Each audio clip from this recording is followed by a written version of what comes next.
दोस्तों, आजकल मनुस्मृति के बारे में बड़ी बुराई चल रही है। बहुत चर्चाएं हैं और बड़ा विरोध हो रहा है कुछ लोगों के द्वारा।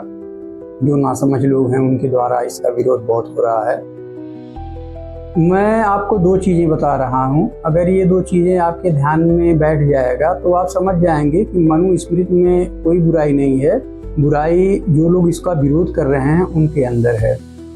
दोस्तों देखिए, मनुस्मृति जो है वो कोई धर्म की किताब नहीं है, कोई शास्त्र नहीं है, वेद नहीं है।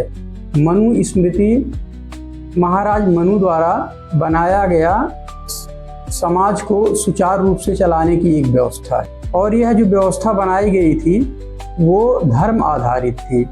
धर्म को लक्ष्य में रख के मनुस्मृति को लिखा गया था, और जिसमें जो है मनुष्य के कल्याण के लिए और मनुष्य सद्मार्ग पे चले, सत्पथ पे चले, बुराइयों से दूर रहे, ऐसी बहुत सारी चीज़ें उसमें लिखी गई हैं। अब कुछ लोग उसमें कुछ श्लोक आपको सुनाएंगे कि ये ऐसे लिखा है, ये महिलाओं के खिलाफ लिखा है, ये शूद्रों के खिलाफ लिखा है, ये ऐसा लिखा है। तो मैं आपको एक चीज़ बता दूं कि मनुस्मृति में कुछ भी गलत नहीं लिखा है। और जो आपको 10-20 श्लोक उसमें गलत दिख रहे हैं आज की डेट में, उसको जो है कहीं ना कहीं उसके साथ मनुस्मृति के साथ छेड़छाड़ की गई है। अब आप सोचेंगे कि छेड़छाड़ कौन करेगा। एक बात बताइए, जब पृथ्वीराज चौहान की मृत्यु के बाद 12वीं शताब्दी से कंटिन्यू आपके देश पे जो है तुर्कों ने आक्रमण करना शुरू कर दिया। दिल्ली पे गोरी ने कब्जा किया। उसके बाद धीरे धीरे तुर्क यहाँ पे आते ही गए। फिर कितने सालों तक मुगलों का राज रहा, फिर अंग्रेजों का राज आया। तो ये लोग क्या यहाँ पे जो है अपने धर्म का प्रचार नहीं कर रहे थे, अपने धर्म को बढ़ावा देने की कोशिश नहीं कर रहे थे। तो जो अपने धर्म का बढ़ावा देगा, अपने धर्म को स्थापित करना चाहेगा, वो दूसरे के धर्म को नीचा दिखाने के लिए कुछ भी कर सकता है।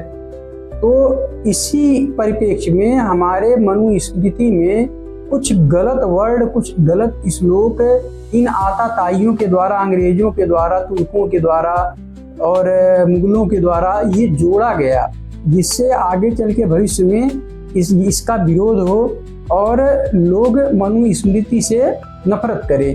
क्योंकि मनुस्मृति एक ऐसा संविधान है, एक ऐसी व्यवस्था है जिसके राह पे चलने से आदमी कभी गलत कर नहीं सकता है। और बहुत ही अच्छे से उसमें सारी चीज़ें जीवन को जीने के लिए दिया गया है। धर्म पूर्वक आदमी इस तरह से जीवन को जिए, अपने कर्तव्यों का पालन करे, सब कुछ उसमें बहुत अच्छे से दिया हुआ है। लेकिन